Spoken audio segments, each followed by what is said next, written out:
Hi, hello, my name is Jess Bagnall and I'm an indie author. Today I want to talk about passive voice versus active voice.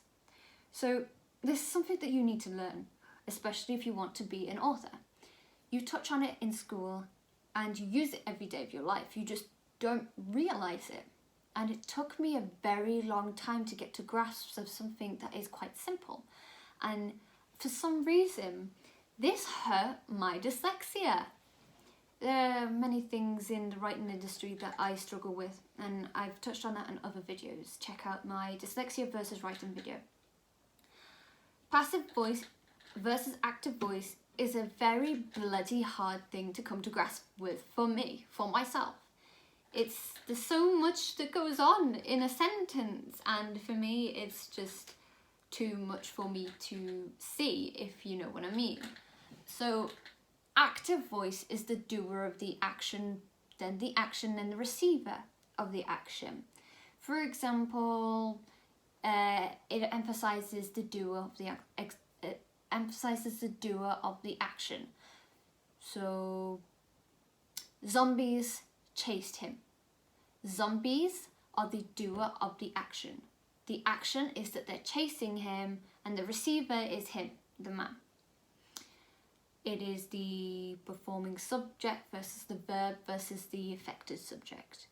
It is simple to see it like that if you break it down into parts, but for some reason I can't get to grasp with it. It took me a very, very long time to understand what active voice was versus passive voice. Passive voice is emphasized as the receiver's action. So you have the receiver action, the action, and the doer of the action.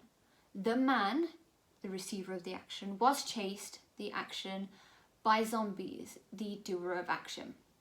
Affected subject versus the verb versus the performing subject.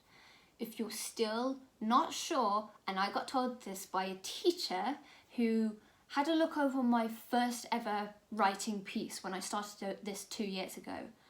If you can add by zombies at the end of the sentence, it is passive voice. If you can't add by zombies or chased by zombies at the end of the sentence, you are writing in active voice. Change it. Majority of writing is done in passive voice, but do not overuse it. Try and differentiate when you need to use this passive voice versus active voice, but don't get rid of active voice altogether. There is a very big misconception with authors that you can't write in active voice, and that is not the case. Write how you want to write, but the majority of it needs to be in passive voice. Other sentences can be in active voice. I'm not saying get rid of it altogether. I'm just saying try to limit it so that you're not using it every single time you come to the end of a paragraph. You want at least the majority of your work to be passive voice. So again, active voice is the doer of the action, the performing subject, versus the verb, the action, to the receiver of the action, the affected subject. Passive voice, receiver of action, affected subject, action, verb, doer of action, to the performing subject. If you can add by zombies at the end of the sentence, you are writing it in passive voice. That is the one thing I put on my margin at the end of every single piece of work that I have when I'm looking to edit it. If I can add by zombies, I'm writing in passive voice. I have a mixture of voices in my writing. Don't get disheartened if you're writing in active voice. Try expanding your verb vocabulary. Try adding more passive voice than active voice. I'm not saying get rid of it altogether. I'm just saying try and adapt the way that you write things. That's all I have for passive voice versus active voice.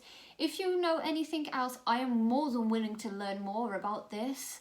I'm always willing to learn more of something that will affect my dyslexia, and this is the one bloody thing that keeps tripping me up. If you have any advice, any suggestions, don't be afraid to put the comments below. Subscribe to my channel, share, click that little bell button. I know you've watched a few of my videos before and you're going to watch some more. Don't forget to subscribe, please. I need friends.